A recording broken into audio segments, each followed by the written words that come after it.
morning, and welcome to Pitt to the Point. I'm Jamie Ely. And I'm Josh Byrne. Pitt to the Point is the University of Pittsburgh 1-hour news magazine program that covers events, news, and stories right here at the University of Pittsburgh and its regional campuses. Pitt to the Point also covers the City of Pittsburgh's news, sports, politics, and events, as well as national and international stories.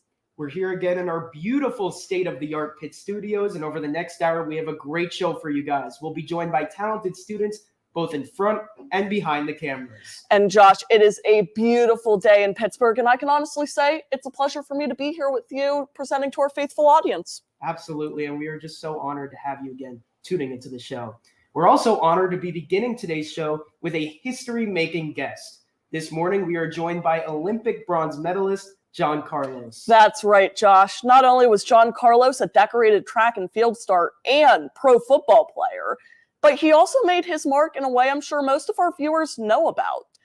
Despite all of his athletic achievements, Carlos is most well known for his show of Black pride and solidarity on the Olympic podium in 1968.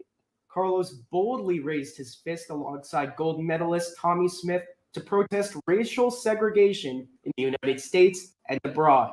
The raised fist was also a protest against racism in sports and worldwide. This protest symbol has now become a sign for all injustices and inequality in the world. For more on this amazing man and the mark he left on the world, we go to our city sports reporter, Nick Faribaugh, who is with the legend himself. Nick? An icon, a change maker, a legend. I am proud to be joined now by Dr. John Carlos. Thank you for coming on. Nick, it's my honor to be here. It's great to come back on the campus again. And this is actually my first time having an opportunity to go through the campus and get to see the beauty of the campus, as well as meet a lot of the young students and have the opportunity to share with them. Your trip to Pittsburgh is obviously for change makers to conversation, but I want to talk with you about your event in 1968. Right. You know, the opposing raised fist with two different gloves on each hand with Tommy Smith, the socks. What went into this? You guys almost had a boycott of the games, but why did you guys decide to make this a thing? Oh, we thought that the Olympic Games was the ideal vehicle to get our message across to society. That was the only opportunity we would have to reach the far ends of the earth, so to speak, at the Olympic Games. But yet and still, we wanted to symbolize certain things. So, you know, like Mr. Smith had a black scarf that he put on his neck for Black pride. I had beads on my neck to symbolize the lynching that had been taking place before my time, hence my time, and during my time. And then we all of the black athletes were wearing black socks in their races. We didn't wear shoes out there to illustrate the poverty that was taking place in the United States. You know, we felt once again, this is the greatest country in the world and people shouldn't be running around trying to find shoes to go to school. And then I didn't have my uniform dress zipped up in protocol, so to speak, because I thought about my mom and dad in terms of them being blue collar workers in the country, and the blue collar workers was the gut of this nation. And they're the least respected and honored for what they do. So I didn't want to leave them out. So I went out there to represent the blue collar workers as well. I had a black jersey on over my USA uniform. People ask me, what was that for? I say, because I covered my USA jersey because I was actually ashamed of America. I felt America could do so much more, and they put up the pretense to the rest of the world that we're this great nation. But I was ashamed because they was putting up this pretense. And I said, I'm shameful because we can sit down and resolve these issues if we take the time. And they refused to do it at that particular time. Now, the action was immediate out of this response. Let's take a look at that right now. The sixth day was the most dramatic so Thanks far. to men like Tommy Smith and John Carlos. Tommy Smith and John Carlos. Tommy Smith and John Carlos. The Olympic 200 meters gold and bronze medalists had been suspended by the United States They were Olympic ordered Committee. out of the Olympic Village and were suspended by the U.S. Negro Olympic Committee. athletes wear buttons reading Olympic Project for Human Rights. Extricated from society. Racial The protest. victory ceremony, unfortunately overshadowed by politics. There were some boos in the stadium last night. Did the rules and traditions of the games were violated by the actions of Smith and Carlos? Doubtless the preponderant weight of American public opinion will support the committee, but nothing is solved really. Now, John, it was you, Mr. Smith, and Peter Norman from Australia. He wore a badge, the Olympic for Human Rights Project badge in solidarity. Talk me through how that happened and your relationship throughout the rest of Mr. Norman's life. Well, Peter is a man's man. You know, Peter knows what he saw in life, what he agreed with in life, what he didn't agree with in life. He was one that would take the bull by the horn, so to speak. If he felt something was wrong, he was going to try and correct it and make it right.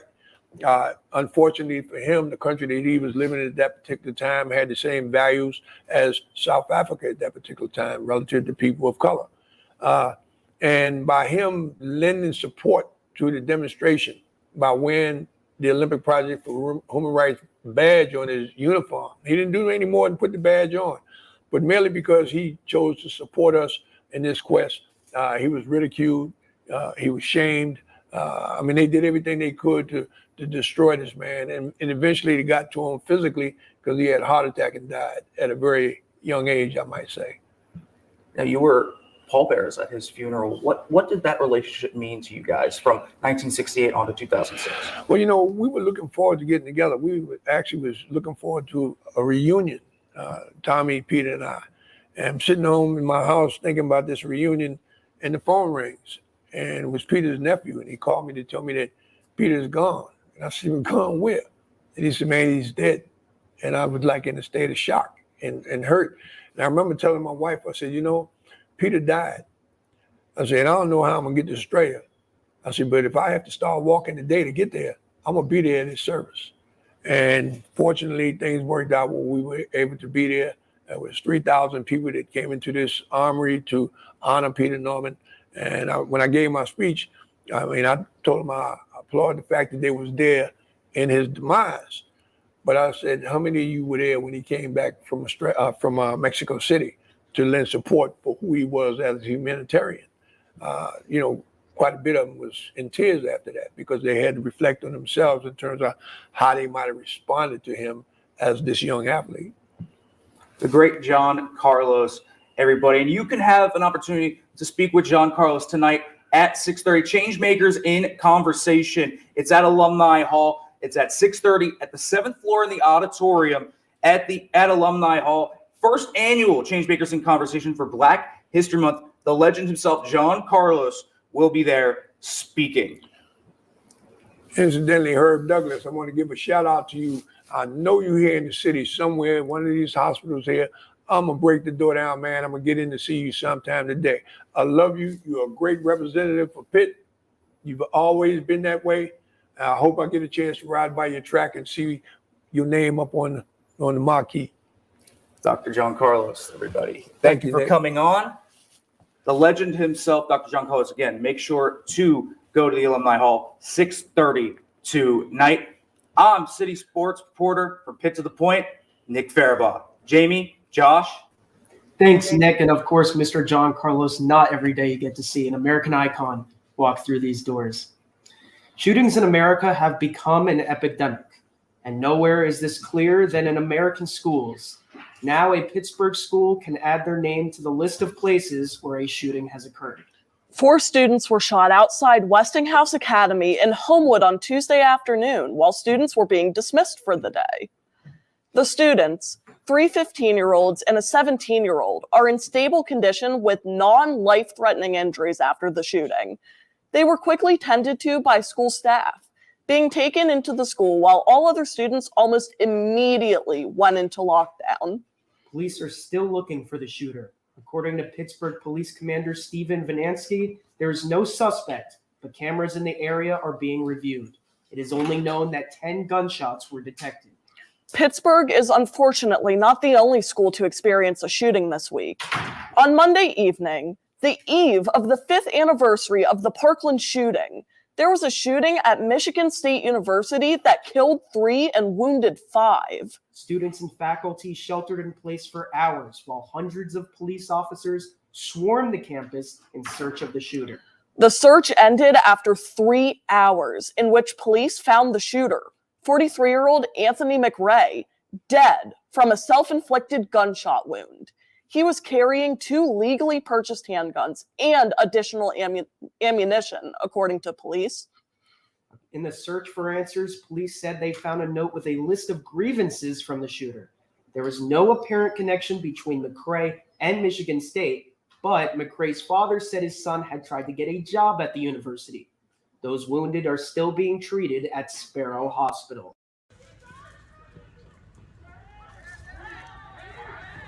Oh my God. The beginning of 2020 to early 2022 alone, overdoses increased by more than 50%. However, some areas in America, including here in Pennsylvania, are experiencing slight drops in overdose deaths. This is due to legislation allowing life-saving medication and testing strips to be accessible to the public. Despite the drop in overdose deaths at home, throughout the rest of the United States, overdose deaths are continuing to rise. Our news producer, Aidan Dean Dunn, has more on this. As of 2023, the opioid epidemic has captured the American attention. Just last year, we lost 100,000 American lives to drug overdoses, 70,000 of which were related to the opioid, fentanyl. The state of Pennsylvania decriminalized fentanyl testing strips as of this new year, and the University of Pittsburgh was chosen by the National Institute of Health to be one of 9 organizations in a national network who will be studying drug harm reduction techniques. Not everybody is going to be interested in stopping substance use when they interface with the healthcare system, with a community-based program. And so the idea is that we should really be offering access to comprehensive harm reduction services to reduce the ongoing kind of risks associated with substance use. And so some of these strategies are things like naloxone or Narcan to prevent overdose, fentanyl test strips, which are a way really to sort of test your drug supply. And if it has fentanyl in there, then you're able to sort of figure out ways that reduce sort of the risk of overdose. Historically, many times, the ways in which we've sort of focused on substance use treatment, on substance use research has really been focusing solely on offering treatment, right? So if you want to stop using drugs today, here's treatments that you can access. And I think that is very much important to offer treatment to folks. But it's also important to say, if you don't want treatment, how can we keep you alive and well so that when you're ready, you're able to access it? And that's really sort of part of the idea with harm reduction, is that the focus is not to get people to stop using drugs. It recognizes that people will use drugs, and our focus really needs to be on reducing the harms that come from drug use. And really thinking more broadly about conceptualizing the health and well-being of people who use drugs, as opposed to saying the only thing we care about is that you stop using this substance. So there are programs within Pittsburgh. So an example would be Prevention Point Pittsburgh. Prevention Point Pittsburgh is mainly the syringe service program here in Pittsburgh. We serve all of Allegheny County. And the biggest thing that harm reduction does is keep people alive. I know a lot of people like to push for people to stop using and to be in recovery, and we do see that, but they have to be alive to be able to even have that opportunity. Coming up, Allegheny County's most powerful seat is up for grabs. See who has the best shot after the break. Also coming up, Student Government Board has a new way for clubs to get money. See if your favorite club can qualify. All this and more coming up on Pitt to the Point.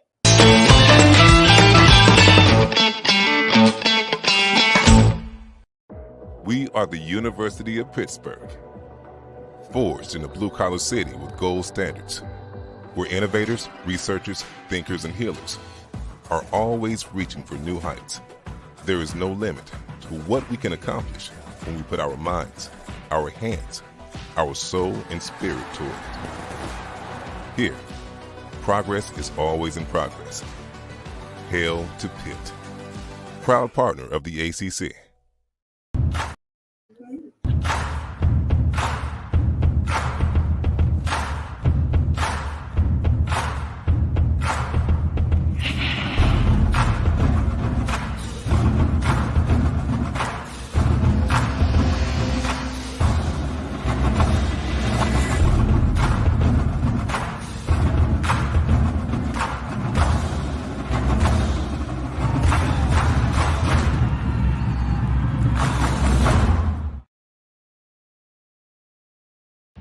They come here, forged in the spirit of change, pushing to answer the questions and then questioning the answers, embracing each challenge as fuel for reinventing the world. Because here, leadership, courage, creativity, innovation, and progress are always in progress. The University of Pittsburgh, forward.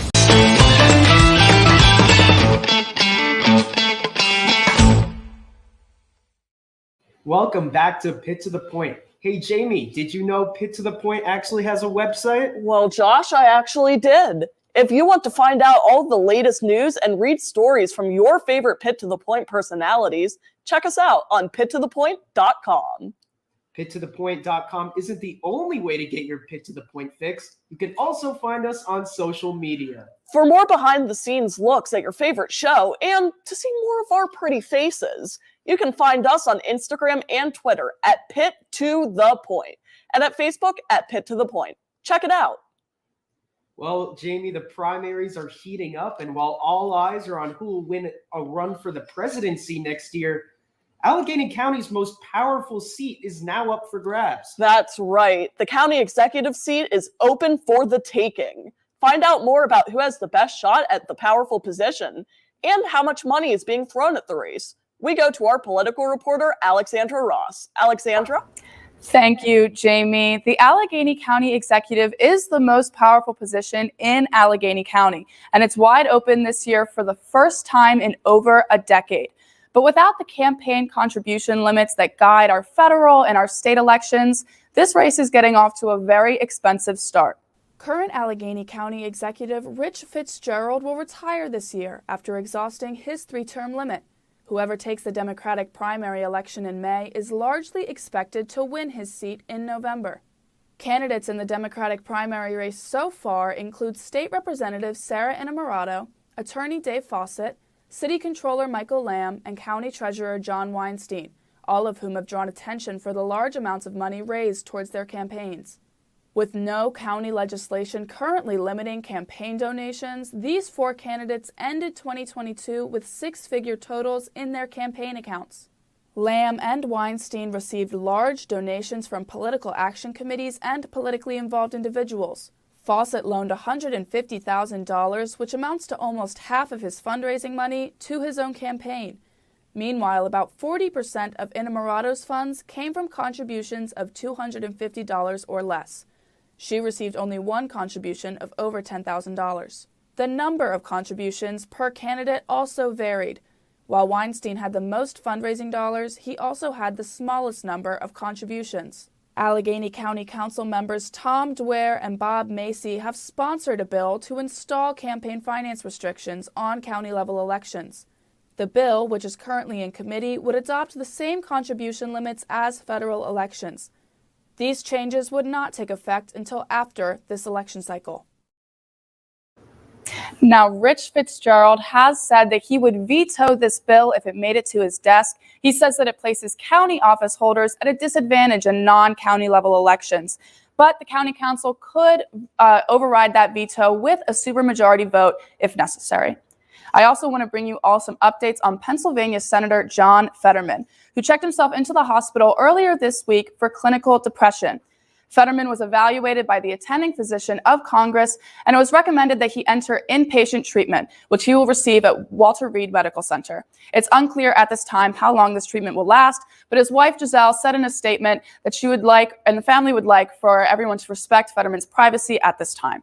For Pitt to the Point, I'm your political reporter, Alexandra Ross. Josh, Jamie? Thank you, Alexandra. For years, smaller student organizations have had to worry about receiving funding from the Student Government Board. However, this worry is now being relieved at the hands of the Student Government Board. For more on how the SGB is planning to help organizations on campus, we go to our Pitt Beat reporter, Michelle Spiller. Michelle? Thanks, Jamie. Organizations on campus help to create an eventful and tradition-filled environment. The Allocation Committee, a part of the Student Government Board, works together and to help the funding for these organizations. This committee is putting their best foot forward to help improve the funding. Every year at Pitt, when students pay tuition, they make a payment to the student activity fee. A few years ago, the price was increased from $80 to $100. This led the allocations chair and committee to find that 100% of the money collected wasn't going back to the students. Hey, we have about $300,000, $400,000 left over each year that's just not getting spent on essential student needs. How can we make it so that these funds are being directly funneled into student programs, but don't have the barrier of the allocations committee between them and student pockets, basically? The first idea we came up with was really this Traditions Fund. So the main purpose of the Traditions Fund is to provide sustainable funding to large-scale events here on our campus. If a student group feels like it has an idea for new program they want to put on, they feel like this is something that could happen year after year, but ultimately it's like a lot of money or it's not necessarily in line with allocations policies, but that's something that would fall into the new initiatives fund, right? I'm really excited about like the Swiss Army knife nature of these funds, that they can be used in a variety of ways, in a variety of fashions, just to ensure that the programming on campus is up to snuff with what students deserve and what they're paying for. Students involved in on-campus organizations are encouraged to reach out to the allocations committee in the Student Government Board, and they will pass you along to the Inclusion in Student Unions team. This new Funding Act's main goal is to do right by the student body, and those in Student Government Board hope to accomplish just that. The Student Government Board and the Office of Inclusion are working together to form a formal way for organizations to contact them to get this funding approved. For now, keep contacting the Student Government Board. And for more information or to view the entire statement, go check out the Student Government Board's Instagram or their website, sgb.pitt.edu. From Pitt to the Point, I'm Pitt Beat reporter Michelle Spiller. Jamie, Josh. Thanks, Michelle. Pitt to the Point is not the only source of news for the Oakland community. The Pitt News is constantly producing outstanding news, and we're lucky to have them on the show. Here are the top headlines from our award-winning newspaper. It's the Pitt News on Pitt to the Point.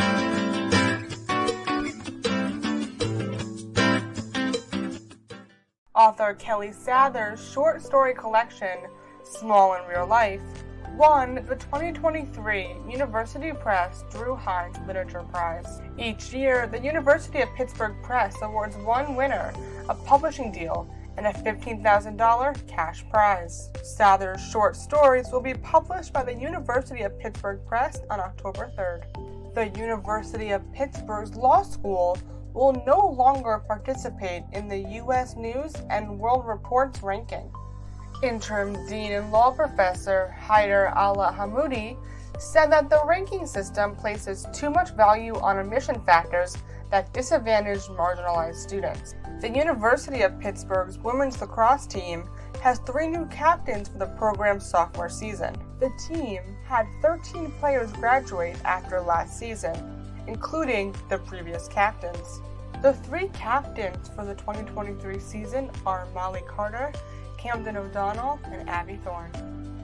With the Drew Hines Prize, it's highlighting a genre that I don't think is really talked about a lot in fiction, emphasize the importance of the Drew Hines Literature Prize, especially in the world of writing. And so I think it's really cool to let the Pitt community know not only about the prize, but also about the University of Pittsburgh Press and what they're offering. You can find these stories and more at www.thepittnews.com or at any of the newsstands all around campus. Coming up, a new discovery could bring relief to millions suffering from incurable diseases. See if it could help you or your loved ones after the break.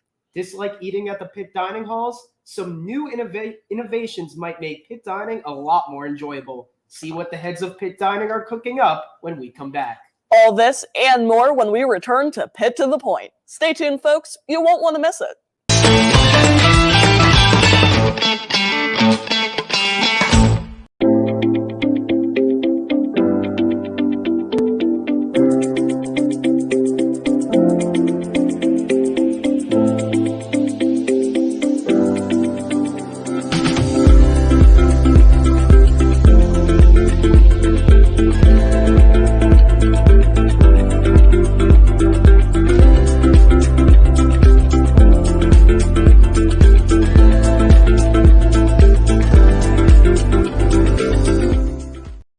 They come here, forged in the spirit of change, pushing to answer the questions and then questioning the answers. Embracing each challenge as fuel for reinventing the world.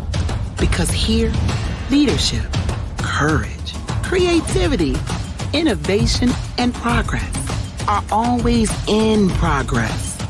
The University of Pittsburgh, forge.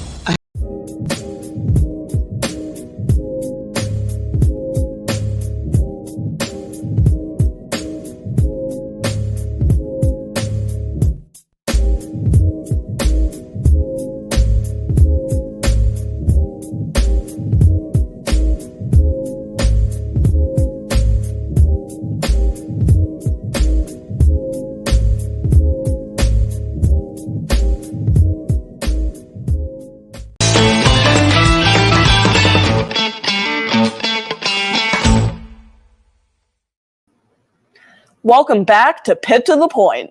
For everything from politics to sports, entertainment to medicine, Pitt to the Point, is the place to be. If you want to stay up to date on the latest, be sure to keep tuning in every Friday at 8 a.m. from now till April 21st. Oh, for sure, Josh. You can catch our show every Friday at 8 a.m. on the University of Pittsburgh YouTube page.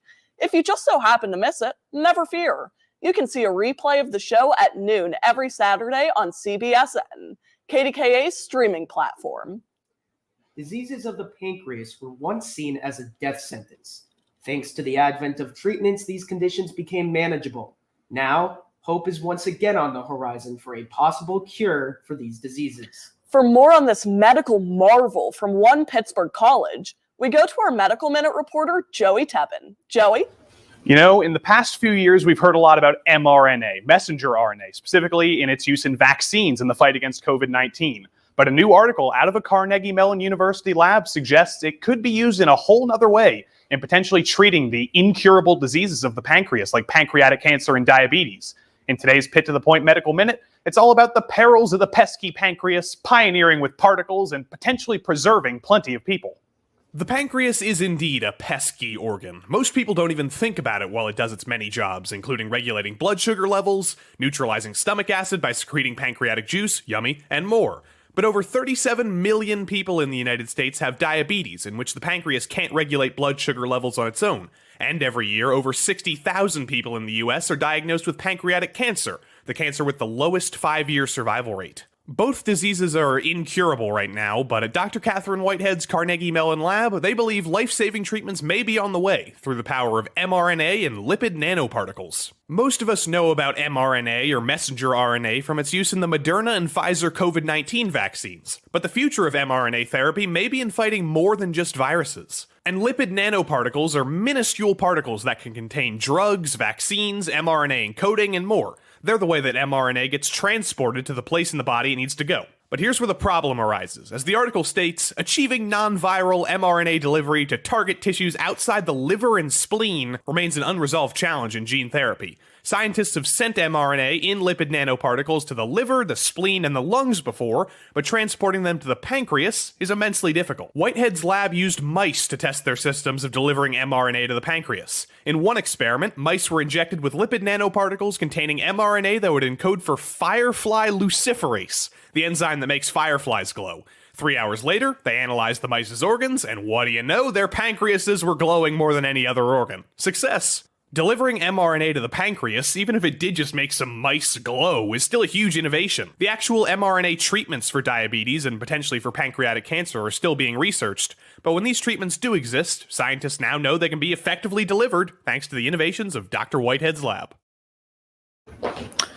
mRNA, lipid nanoparticles, lots of innovations, and hopefully lots of people treated in the future. I also did just realize that after all this talk about nanoparticles, we probably should have called the segment this week the Medical Minute. For Pitt to the Point, I'm medical reporter Joey Tebben. Back to you, Jamie and Josh, and your pancreases. Thank you so much, Joey. Groundbreaking research indeed. Well, Josh, the longtime home of Pitt Eats is undergoing some changes. The Pitt Eatery, formerly known as Market, will be introducing more diversified food options and a modernized design. The dining hall aims to improve its food quality through specialized chefs and more options for all kinds of diets. The eatery also intends to create a more open and efficient feel to the hall by changing the seating, and the decor. According to the Pitt Dining website, the renovation of the eatery will take place through a multi-phased construction timeline. Don't worry though, the eatery will still be open during this construction process. However, segments of Pitt Dining under operation will temporarily go offline. The renovation of the eatery is estimated to last throughout the 2023 to 2024 school year. Pitt hopes the impending changes to the main dining hall will usher in a new era of industry-leading food service. And speaking of campus dining, Jamie, one club at Pitt is trying to put all the wasted food around school to good use. That's right. Food Recovery Heroes is a group aiming to feed the homeless across the city of Pittsburgh using the resources here at Pitt. Collect and transport the uneaten food from campus dining to the less fortunate across town. Have you ever wondered where the abundant amount of surplus food served on college campuses ends up on a daily basis? Did you know that 40% of food in the U.S., enough to feed 25 million people, is thrown out every year? Here at the University of Pittsburgh, the Food Rescue Club is a group of students working to reduce the amount of food waste on campus while serving the community. So typically it depends on where we're doing it. So now we've had a partnership with Pitt Eats. So we work in the eatery and we package meals and then send to the pantry. So that's just like your standard like packaging. We have like our protein, the greens and like a grain or something. Then we just package it into a container and we bring it over there, like to the pantry. Or if we get more pastries and bagels from the coffee shops on campus or from like Panera, we just wrap those up individually to make sure everything is sanitary. And then we bring those to different organizations. Having recovered over 700 pounds of food this semester alone, the club is making an environmental impact while also encouraging others to be more conscious of how much food they're putting in the garbage. It puts into perspective, it's like, oh man, I got a calc test, I'm stressing out. And then you see 40 people at Jubilee that are just trying to eat and survive. And you're like, you know what, puts it in perspective. So that's what I really like most about the club. The Food Rescue Club is continuing to expand, and those wanting to help give back can reach out through email or check out the club's Instagram. Two biggest ways to help is just to come, sign up, come to a recovery and see what it's like and give back and make a difference. Coming up, we catch up with our regional campus reporter, Paige Allen, for the latest scoop on all the happenings in Bradford. And who doesn't love a good laugh? One of Pitt's own has forged a comedic career that has him opening up for Jerry Seinfeld. No big deal. Well, we'll catch up with him as well. And LGBT representation in film has grown noticeably in recent years. Our alumni spotlight has provided a platform for the transgender community. Stay tuned, folks.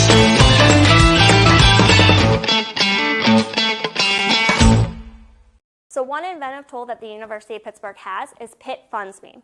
So Pitt Funds Me is for outside scholarships that you can review and apply for as well. There's 8,000 plus scholarships on that website. These scholarships have been vetted as good and reliable resources, so you can guarantee that these are not resources that are trying to steal money or trying to scam you in any way. Any student has access to this, even admitted students who have not deposited yet. When you go into your my.pitt.edu, you'll want to search in the Ask Kathy box, Pitt Funds Me, and make sure instead of an S in Pitt Funds Me, you're going to put a $sign. That will allow you to go into the portal to be able to look at all the outside scholarship opportunities that fit your specific profile. They will ask several questions. You do not have to answer all questions or any questions if you don't want to, but the more questions you answer, the more opportunities that become available to you to apply.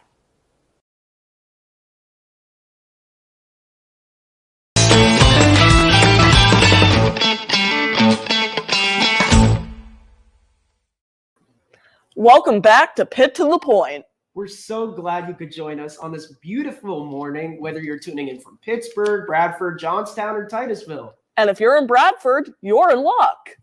No doubt about that, Jamie, because on the stream we have our regional campus reporter, Paige Allen, ready to tell you about all the happenings at this week at Bradford. Paige?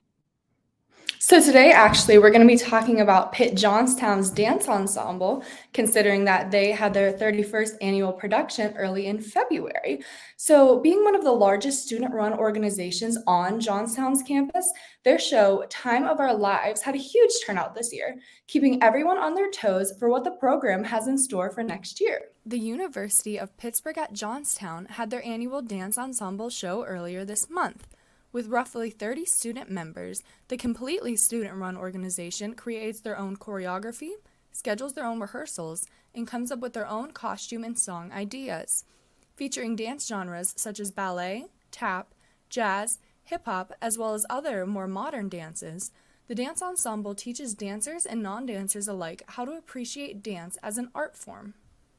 Hi, I'm Alana. I go to Pitt's Johnstown campus, and I'm a part of the dance ensemble here. It's actually one of the largest student organizations we have here on campus. So what we do is we start at the month of September, and then we practice all the way through January. And then the first weekend of February, we put on a show every year, and it has over 30 dances usually, and we have 2 show nights. It was actually 2 weeks ago this year, and we had a very good turnout. A lot of people love to come and see it. There's a bunch of different types of dances, different genres of music, stuff like that.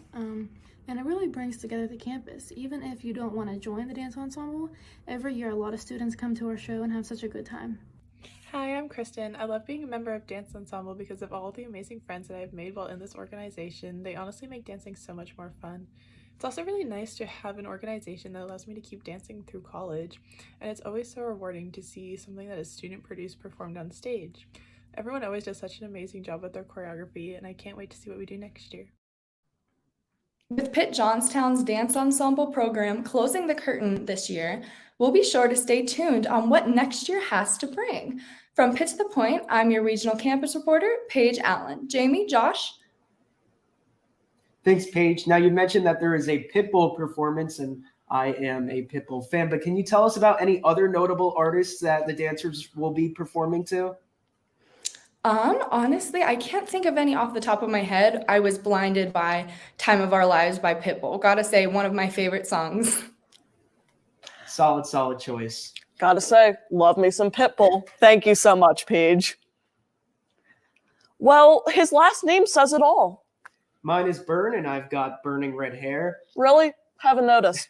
But this guy's last name is Lafferty, and he's made a career out of, you guessed it, making people laugh. But make no mistake, this ain't your ordinary comedian. Andrew Lafferty has taken the jokes to the mainstream. His talent has been recognized nationwide, and now he's opening up for Jerry Seinfeld. He now joins our entertainment reporter, Natalie Boleyn. Natalie?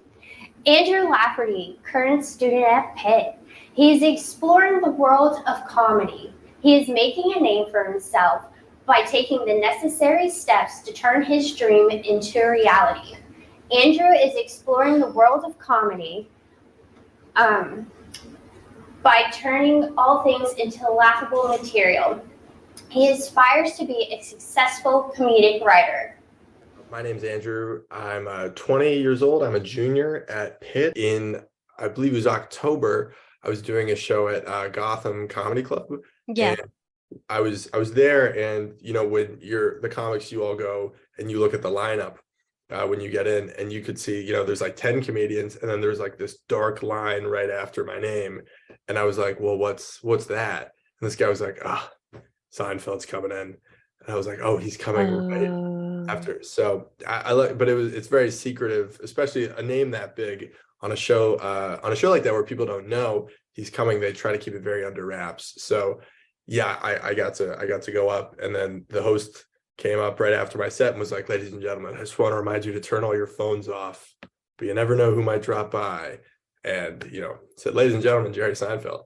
When you start doing it, I remember the first time I did it, I was 17, and I was in high school, and I snuck out of my house on like a Thursday to do this open mic in Michigan. And I've been writing stuff for months. And I go on stage and I just blacked out, and I didn't remember it at all. And I walked off stage and I was like, I think it was okay. And then now you do it. Like in the past 2 days, I've done 7 shows. And now it's like you're doing so many shows, you don't remember it either.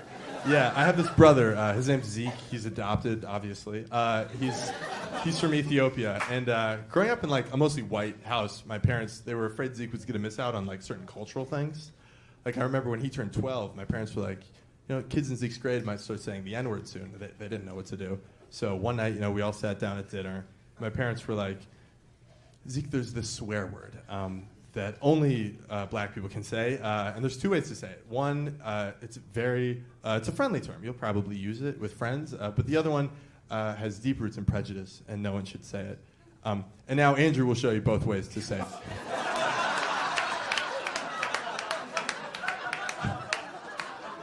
I was like, why would I do that? They're like, well, we don't want to do it. Can you imagine if I did that? Like, and Zeke's just hanging out with his friends later, and he says the N-word, and they're all like, whoa, man, why'd you say it like that? And he's like, well, that's how my brother says it. And they're like, your brother, isn't that the guy with the sunburn problem? You guys have been great. Thanks so much. My name's Andrew. Make sure to attend one of Andrew's shows. You won't regret it. For Pitt to the Point, I'm entertainment reporter Natalie Bowen. Jamie, Josh? Certainly have to check out one of those shows. Great work, Natalie. Now, from Pro Football Hall of Famer Dan Marino to business tycoon David Tepper, right on down to good old Fred Rogers' neighborhood, the University of Pittsburgh boasts a wide array of accomplished alumni. Each week, we'll spotlight one Panther graduate to hear about their life, work, and the effect they've had on their community. And this week's alumni is conquering the film scene, all while receiving her master's from Pitt.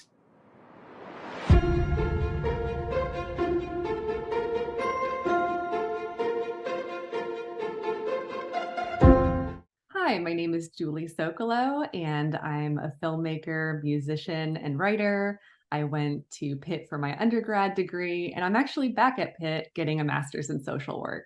I studied psychology, film, English writing, and dabbled a lot. And after graduating, I spent a decade as a filmmaker, musician, and writer. I think one of the things that I'm most proud of is staying true to my values in the artwork that I'm doing and collaborating with folks to lift up different kinds of voices in the work, and particularly with filmmaking. One of the films that I directed is called Woman on Fire.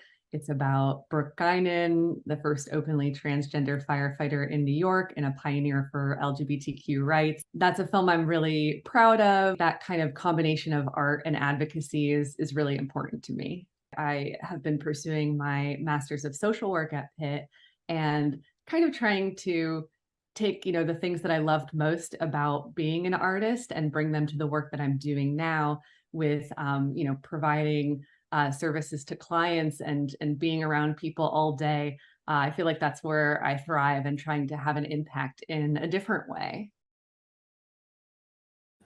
Another great Pitt alumni. You'll love to see it. This week, a Pitt robotics team is preparing for a competition unlike any you'd see on campus. And speaking of competitions, baseball season is officially here. Thank God. And we've got reports on the World Baseball Classic. And Pittsburgh's own Trey Tipton hosted an event this week benefiting his community. Finally, with LeBron recently eclipsing the NBA scoring record, our team got to meet with his high school coach. Coming up.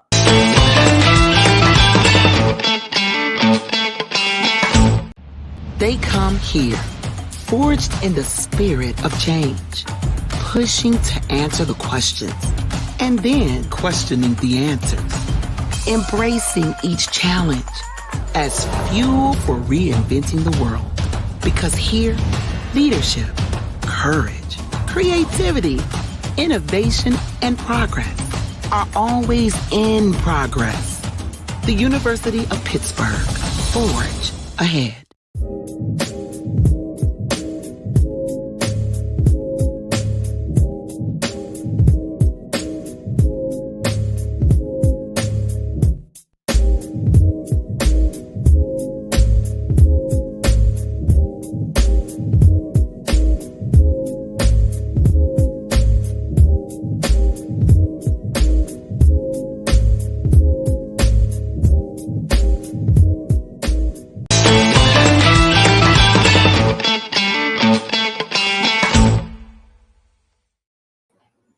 Welcome back to Pitt to the Point.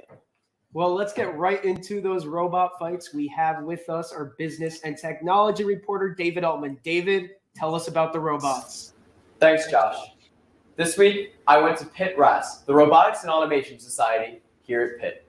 These students are passionate engineering students who are willing to work to expand their knowledge and profile in the robotics field. It's prep time for the Robotics and Automation Society at Pitt. For the BattleBots team in particular, enthusiasm for their first competition is in the air. Most excited for in RAS this year? Honestly, this project has been so fun. I'm excited to go to competition and watch stuff blow up. The BattleBots competition is a match between two robots physically fighting each other, with weapons best explained by the students themselves.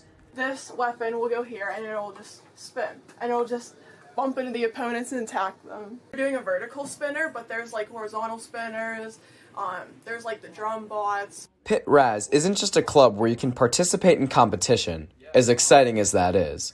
It's also a place where students can expand upon their skill and experience that they can apply to in the engineering field. Pitt RAS definitely helps me learn more. I feel like these projects are gonna prepare me for my future classes and obviously towards my job. Getting a lot of experience, just doing anything, getting hands-on experience and running into problems instead of just doing some work for a class is hugely beneficial, especially when you're an undergrad.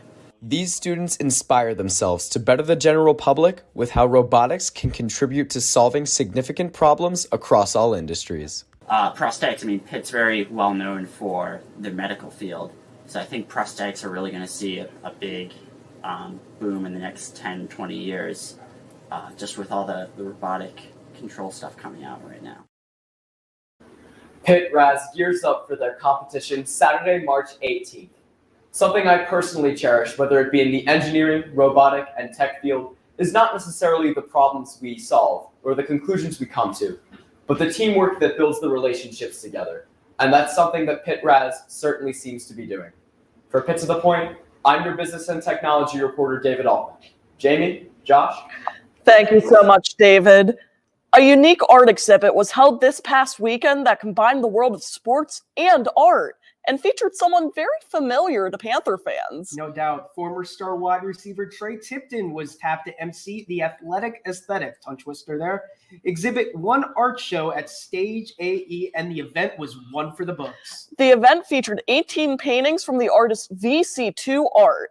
The paintings depicted popular NFL athletes, including Tipton's former teammate, Kenny Pickett. The exhibit was not only a way to allow current and former athletes to connect with fans, but it also raised money for Steel City Impact.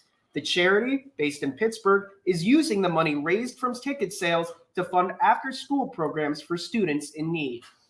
Ooh, elevator pitch. Hold on. 5, 4, 3, 2, 1. Here we go. So, you should come to this show simply just because this show is going to be a chance for you to see creativity and positivity come on the same plane. If you want a chance to be a part of something that's more inspirational than your normal life that we're doing in the city of Pittsburgh, you should definitely come out to this thing because it's going to be different. It's not super expensive. It's $10. If you don't got $10 in your wallet, you probably shouldn't show up anyway. So come out, come have a good time, man. It's going to be a really good time. A lot of positivity, man, and we're giving back. Let me repeat that. We're giving back. I hope that y'all heard that. We're giving back. So that's huge. Well, just as the football season ended, the baseball season begins. America's pastime, Jamie. I can't wait. Oh, I'm so excited. Pitchers and catchers have reported to Major League Baseball spring training. And don't I know it, Josh? I have a person over there now. But you may have noticed the absence of some marquee players. This is due to the impending World Baseball Classic, an opportunity for the best ball players from around the globe to represent their country in an international tournament. For more on this amazing event, we go to our Pitt sports reporter, Tanaja Riera. Tanaja? Thanks, Jamie. As it is a little chilly outside, spring sports is making a kickoff today as baseball has their first opening game today. And in honor of that, we're going to go in to see how two former pitchers from the Pitt Panthers baseball team gets into the World Baseball Classic to win the championship. RJ Freer is a pitcher from Burlington, Ontario, Canada. He came to Pitt for 2 years and was on the baseball team from 2017 till 18 as a freshman and sophomore. He then got drafted in 2018 to the Houston Astros in the 6th round. In April of 2022, he signed a minor league contract with the Atlanta Braves for the Rome Braves in Rome, Georgia, until he was released in August 2022. As of February 9th, he is now activated by Canada and will be heading to the World Baseball Classic, a part of Group C. Derek West is also a pitcher from Orange City, Florida, and came to Pitt for 3 years, from 2016 till 2019. He got drafted in the 28th round of the 2018 draft by the Atlanta Braves, but did not decide to sign. He decided to stay a Panther for another season. He was then taken the next year in the 14th round by the Houston Astros. He has spent the last 3 minor league seasons in Houston's system playing on their minor league teams. As of February 9th, he was also activated, but by the Kingdom of the Netherlands, and will be heading to the World Baseball Classic, a part of Group A. RJ is in Pool C, while Derek is in Pool A, and in March, they will try to win the World Baseball Classic championship. As I stated before, the baseball season does start today, and the Pitt Panthers will play Maine and Sarasota, Florida today at 2 p.m. From Pitt to the Point, I'm your Pitt sports reporter, Tanaj Riera. Nick, what's going on in city sports? Around Pittsburgh, you might know Duquesne head coach Keith Dambrot for coaching the Dukes, but he had his career start and revitalization back in Akron, Ohio, with a young freshman by the name of LeBron James. So when James broke the scoring title last week and Dambrot notched his 500th career win at Duquesne, it seemed just right that they broke the key milestones together. People ask me about LeBron breaking the record last night and me getting 500 tonight. Like, that's a joke. Like, those aren't even comparable. You know, that guy's a special human being. You know, so for me, it's nice, but now we're 16-8. Let's see where we can go from here. That's kind of how I view the thing. LeBron James may be one of the best basketball players ever, but he still remembers his high school days being coached by Keith Dambrot, and he gave him plenty of congratulations. D, my guy. Oh my goodness, 500? 500 wins is ridiculous. Man, oh man. Never cease to amaze me. I want to congratulate you on an incredible feat and many more wins coming in the near future. But enjoy this moment. You deserve it. I love you. And you're one of the best. And it shows. So, like I said, congratulations to you, your family, and everybody, the university, and your coaching staff, your players, and everybody. But you deserve this one. You should honor yourself. It only seemed right that they would achieve these milestones only a day apart. Dambrot watched LeBron James grow up into a superstar basketball player, and now he can't be more proud of LeBron. You know, I was proud of him. You know, and the thing about him is I'm proud about what he's done on the court, but I'm even prouder of what kind of man he is. You know, he's a great human being. Dambrot actually said he didn't even get to watch LeBron break the scoring title. He was sleeping. He wakes up at 5. So he's at associate head coach Drew Joyce II to go see that. Joyce coached LeBron for 8 seasons. The Dukes are now 18-8. They're making a run towards the NCAA tournament. I'm City Sports reporter, Pitt to the Point, Nick Faribaugh. Back to Jamie and Josh. Thank you so much, Nick. A new donut spot is becoming the talk of campus. Why their donuts stand out from the rest. And the only thing sweeter than that, a year of free rent. Sounds pretty good to me, Jamie. Well, all this student had to do was make a half-court shot pretty easy. See how he did coming up after the break.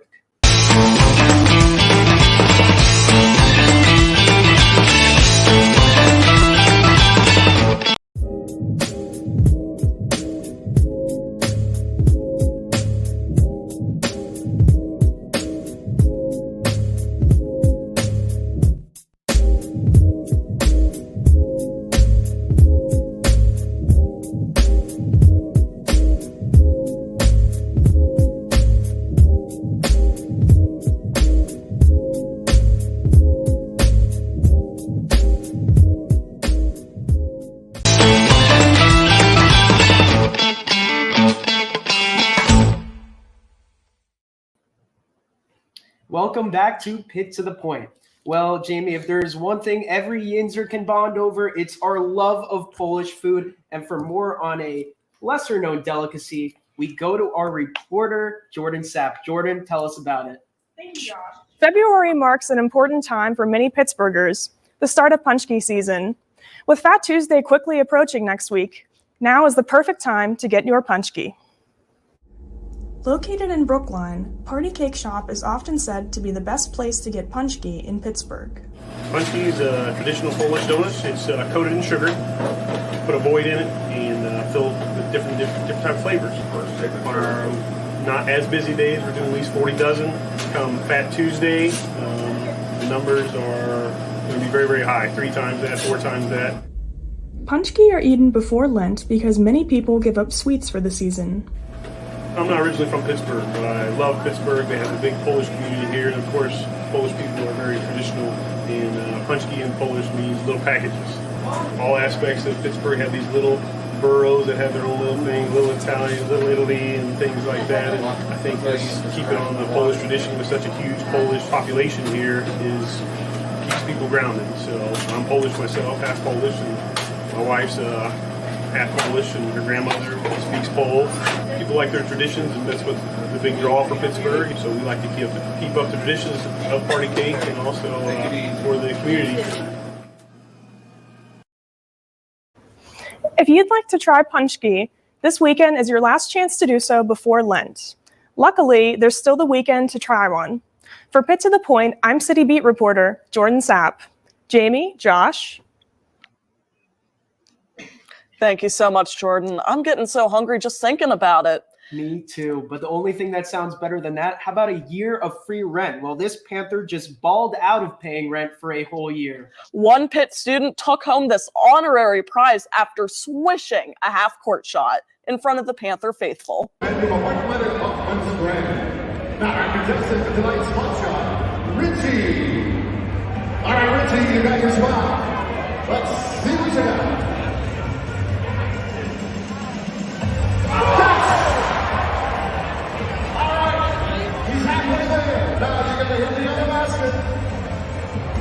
Nothing, Richie.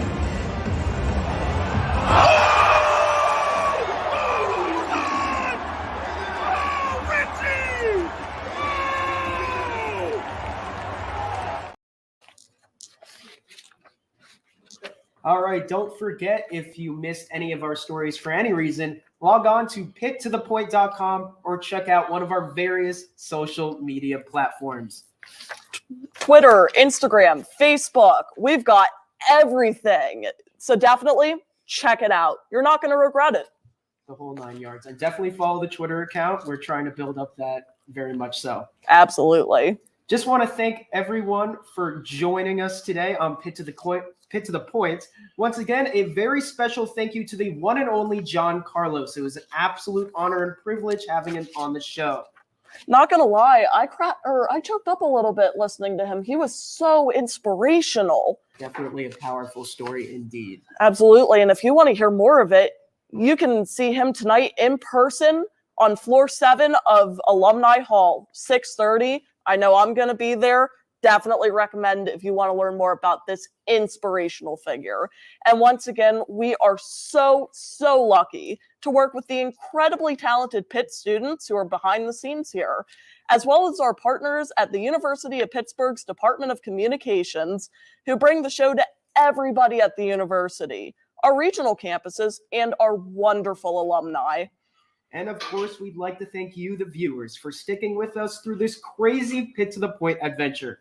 Don't forget to tune in to CBSN tomorrow at noon. That's KDKA TV streaming platform to watch a replay of today's Pitt to the Point. Hope you all have a fantastic week. For Josh Byrne, I'm Jamie Ely. We'll see you next week on Pitt to the Point.